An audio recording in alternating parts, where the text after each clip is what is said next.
ശരിക്കും നമ്മുടെ സുഖത്തിൻ്റെ രഹസ്യം എന്താണ്? ദുഃഖത്തിൻ്റെ രഹസ്യം എന്താണ്? ഇത് അറിഞ്ഞു കഴിഞ്ഞാലുള്ളൊരു ഗുണം, നമുക്ക് രോഗത്തിൻ്റെ കാരണം അറിഞ്ഞാൽ ചികിത്സ എളുപ്പമാവും, മരുന്ന് കണ്ടുപിടിക്കാൻ പറ്റും. ഈ മരുന്നാണ് നമ്മുടെ ആചാര്യന്മാർ കഥകളുടെ രൂപത്തിൽ നമുക്ക് പറഞ്ഞത്. ആ കഥ കുഞ്ഞുകുട്ടിക്കും യുവാവിനും മുതിർന്നവർക്കൊക്കെ ഒരുപോലെ അവരുടെ തലങ്ങളിൽ അതിനർത്ഥം തരും. ഒരു രാജാവുണ്ടായിരുന്നു. ഒരു ദിവസം അദ്ദേഹം തൻ്റെ മന്ത്രിയെ വിളിച്ച് വളരെ രഹസ്യമായിട്ട് പറഞ്ഞു, മന്ത്രി, എനിക്കൊരു ദുഃഖമുണ്ട്, അത് ഒരു പരിഹാരമില്ല, എനിക്കത് പുറത്തു പറയാനും വിഷമമാണ്. മന്ത്രി വെച്ച് എന്താണെന്ന് പറഞ്ഞോളൂ, എന്താ പ്രശ്നം? പറഞ്ഞു, കാര്യം ഞാൻ ഈ മഹാരാജ്യത്തിൻ്റെ രാജാവാണ്. നിങ്ങൾ എൻ്റെ ധീരതയും ശൂരതയും പ്രകീർത്തിക്കുന്നുണ്ട്. പക്ഷേ അന്തപുരത്ത് ചെന്ന് കഴിഞ്ഞാൽ രാജ്ഞി പറഞ്ഞതിൻ്റെ അപ്പുറം എനിക്കൊരു വാക്കില്ല. അവരെന്നെ ഭരിക്കുന്നുണ്ട്. എനിക്ക് അവരുടെ മേൽ ഒരു നിയന്ത്രണമില്ല. എനിക്ക് എന്തോ പറ്റുന്നില്ല. എൻ്റെ ശക്തിയൊക്കെ ചോർന്നു പോവും അവരെ കാണുമ്പോൾ. അതുകൊണ്ട് അങ്ങ് മഹാരാജ്യത്തിൻ്റെ മഹാമന്ത്രിയല്ലേ, ഈ രാജ്യത്തെ ഇത്രയും കൽപ്പോടുകൂടി കൊണ്ടുനടക്കുന്ന അങ്ങേക്ക് അങ്ങയുടെ വീട്ടിൽ അങ്ങയെ ഭാര്യയെ നിയന്ത്രിക്കുന്നുണ്ടാവുമല്ലോ, എന്താണ് അതിൻ്റെ രഹസ്യം ഒന്ന് പറഞ്ഞു തരണം. അന്ന് പിന്നെ മന്ത്രിമാരെന്നോട് ഒന്നും പറയില്ല. മന്ത്രി പറഞ്ഞു, മഹാരാജാവേ, സത്യം പറയാലോ, എൻ്റെ വീര്യത്വം ശൂരത്വം ഒക്കെ ഈ രാജ്യസഭയിലും അതിർത്തിയിലും മാത്രമേ ഉള്ളൂ. യുദ്ധങ്ങളിലൊക്കെ ഏർപ്പെടുമ്പോഴേ ഉള്ളൂ. തന്ത്രങ്ങളൊക്കെ അവിടെയാണ് ഞാൻ ആവിഷ്കരിക്കണേ.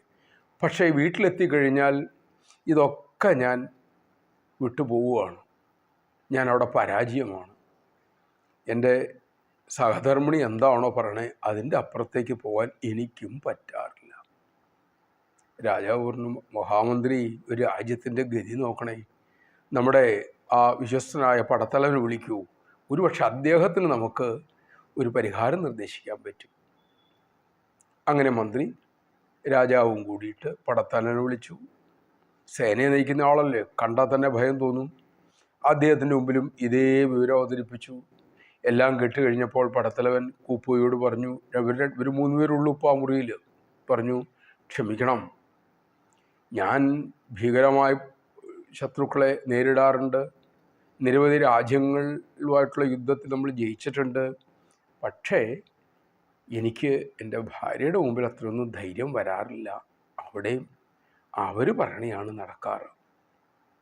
രാജാവ് അങ്ങോട്ട് നിരാശയായിപ്പോയി. മന്ത്രി, അങ്ങ് വിഷമിക്കണ്ട, നമുക്കൊരു പരിഹാരം ഉണ്ടാക്കാം. ഏതായാലും പിറ്റേ ദിവസം ഒരു വിളംബരം ഉണ്ടായി. ആ വിളംബരം ഇതാണ്, ഒരു മഹാസമ്മേളനം നടക്കുകയാണ്.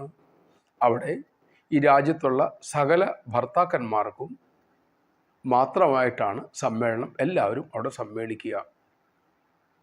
ഏതായാലും വേറെ ആർക്കും പ്രവേശനമില്ല. വിവാഹം കഴിച്ചിട്ടുള്ള ഒരു ആളുങ്ങൾക്ക് മാത്രമേ ഉള്ളൂ. അങ്ങനെ യോഗം വിളിച്ചു കൂട്ടി. അവരെല്ലാവരും വന്നു. ആ വേദിയിൽ 2 പന്തിയായിട്ട് തിരിച്ചിട്ടുണ്ട്. ഒന്ന് എഴുതി വച്ചിരിക്കുന്നത് ഭാര്യമാർ പറയുന്ന അത് അനുസരിച്ച് ജീവിക്കുന്ന ഭർത്താക്കന്മാർ. ഈ പന്തലിൻ്റെ ഒരു വശത്ത് ബോർഡ് വച്ചിട്ടുണ്ട്. അവരൊക്കെ അവിടെ ഇരിക്കുക. ഏത് ഭർത്താവാണോ വീട്ടിൽ ഭാര്യയെ നിയന്ത്രിക്കണേ അങ്ങനെയുള്ളവർ ഇപ്പുറം ഇരിക്കുക. ഇങ്ങനെ 2 വിഭാഗമായിട്ടാണ് തിരിച്ചിരിക്കണേ. നുണയൊന്നും പറയില്ലാത്ത രാജ്യമായതുകൊണ്ട് ആൾക്കാരെല്ലാം വന്നു, 2 ഭാഗത്തായിട്ടിരുന്നു. സമ്മേളനം തുടങ്ങാറായപ്പോൾ രാജാവും മന്ത്രിയും പടത്തലവനും എത്തി. വേദി കയറുന്ന രാജാവ് താഴത്തേക്ക് നോക്കിയപ്പം വിഷമിച്ചു പോയി. കാരണം എന്താ അറിയോ, ഈ ഭർത്താക്കന്മാർ പറഞ്ഞതനുസരിച്ച് ജീവിക്കുന്ന അത്തരം ഭർത്താക്കന്മാരിരിക്കുന്നിടത്ത് ഒറ്റ ആളേ ഇരിപ്പുള്ളൂ. ബാക്കി ആ സകല ഭർത്താക്കന്മാരും ഇപ്പുറത്തെ സൈഡിലാണ്. അതായത് ഭാര്യമാർ അനുസരിച്ച് പറയുന്ന ഭാഗത്തായിരിക്കുന്നത്. രാജാവ് വെച്ച്, നോക്കൂ മന്ത്രി, നമ്മുടെ ഒരു ഗതികേട്. ഒരു വിഷമിക്കണ്ട രാജാവേ, ഒരാളെങ്കിലും ഉണ്ടല്ലോ, നമുക്ക് അദ്ദേഹത്തോട് ചോദിക്കാം. അങ്ങനെ അദ്ദേഹത്തെ വേദിയിൽ വരുത്തി ആദരിച്ചു. എന്നിട്ട് പറഞ്ഞു, അങ്ങ് എങ്ങനെയാണ് അങ്ങയുടെ കുടുംബത്തിൽ ഭാര്യയെ നിയന്ത്രിക്കുന്നത്? ആ മഹാരഹസ്യം ഞങ്ങളോടൊന്ന് വെളിപ്പെടുത്തിയാലും. അപ്പോൾ അദ്ദേഹം താണ് തൊഴുത് വിനയത്തോട് പറഞ്ഞു, മഹാരാജാവേ, നിങ്ങൾ തെറ്റിദ്ധരിച്ചിരിക്കുകയാണ്. ഞാനും നിങ്ങളെപ്പോലെയൊക്കെ തന്നെയാണ്. പിന്നെ എന്താണ് അങ്ങ് അപ്പുറം വന്നിരുന്നത്? പറഞ്ഞു, അവിടുന്ന് പുറപ്പെടുമ്പോൾ എൻ്റെ ഒരു ഭാര്യ പറഞ്ഞിരുന്നു, ഇങ്ങനെ ഇത് ഉണ്ട് എന്നുള്ള അറിയിപ്പ് കിട്ടിയിട്ടുണ്ട്, നിങ്ങൾ ഇരിക്കേണ്ടത് ഇന്ന സ്ഥലത്തായിരിക്കണം എന്ന് എന്നോട് നിർദ്ദേശിച്ചാണ് വിട്ടത്, അതുകൊണ്ടാണ് ഞാനിവിടെ വന്നിരുന്നത്. ഈ കഥ ഭഗവാൻ ബാബ പറഞ്ഞതാണ്. സ്വാമി ഇത് പറഞ്ഞിട്ട് പറഞ്ഞു, ഇവിടെ ഭാര്യ എന്ന് പറയുന്നത് മനസ്സാണ്. ഈ മനസ്സാകുന്ന ഭാര്യയുടെ അടിമയാണ് എല്ലാ ജീവനും, ആണാണെങ്കിലും പെണ്ണാണെങ്കിലും. ഈ മനസ്സ് 5 ഭാവത്തിലാണ് നിൽക്കുന്നത്. 5 ഇന്ദ്രിയങ്ങൾ: കണ്ണ്, കാത്, മൂക്ക്, ത്വക്ക്, നാക്ക്. ഈ 5 പറയുന്നതനുസരിച്ച് മനസ്സാണല്ലോ ഇതിലൂടെയൊക്കെ പുറത്തു പോയി സുഖവും ദുഃഖമൊക്കെ അനുഭവിക്കുന്നത്. ഈ 5 പേര് പറയുന്നതനുസരിച്ചാണ്, 5 ഇന്ദ്രിയങ്ങൾ പറയുന്നതനുസരിച്ചാണ്, അല്ലെങ്കിൽ മനസ്സ് പറയുന്നതിനനുസരിച്ചാണ് ഞാൻ അല്ലെങ്കിൽ ഈ ജീവൻ ജീവിക്കുന്നത്. മനസ്സാകുന്ന ഭാര്യയുടെ അടിമ എന്ന് പറഞ്ഞാൽ ആ ജീവൻ 5 ഭാര്യയുടെ അടിമയാണ്. ഈ അടിമത്തത്തിൽ നിന്ന് മോചനം നേടാതെ ഒരിക്കലും നമുക്ക് ശാന്തി ഉണ്ടാവില്ല, സമാധാനം ഉണ്ടാവില്ല, സന്തോഷം ഉണ്ടാവില്ല. അപ്പോൾ മനസ്സാകുന്ന ഭാര്യയുടെ അടിമത്തത്തിൽ നിന്നും മോചനം നേടാൻ ഒറ്റ വഴിയേ ഉള്ളൂ. ആചാര്യന്മാർ പറയുന്നു, നിങ്ങളുടെ 24 മണിക്കൂറിനെ ഘട്ടം ഘട്ടമായി വിഭജിച്ച് അതെല്ലാം സത്കാര്യങ്ങളിൽ ഏർപ്പെടുക. ജോലി ഉൾപ്പെടെയുള്ള സകലത്തിനൊരു ചിട്ടനിഷ്ഠം വയ്ക്കുക.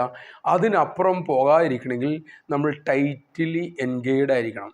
എന്തെങ്കിലും ജോലിയിൽ മുഴുകിയാൽ പോരാ, നമ്മളെ മാനസികമായി അധപ്പതിപ്പിക്കാത്ത ഏതെങ്കിലും പ്രവർത്തനത്തിൽ മുഴുകിയിരുന്നിട്ടുണ്ടെങ്കിൽ ഈ മനസ്സാകുന്ന ഭാര്യ, നമ്മുടെ ബുദ്ധിയാകുന്ന സദ്ബുദ്ധിയാകുന്ന ഭർത്താവിൻ്റെ നിയന്ത്രണത്തിന് കീഴിലാവും.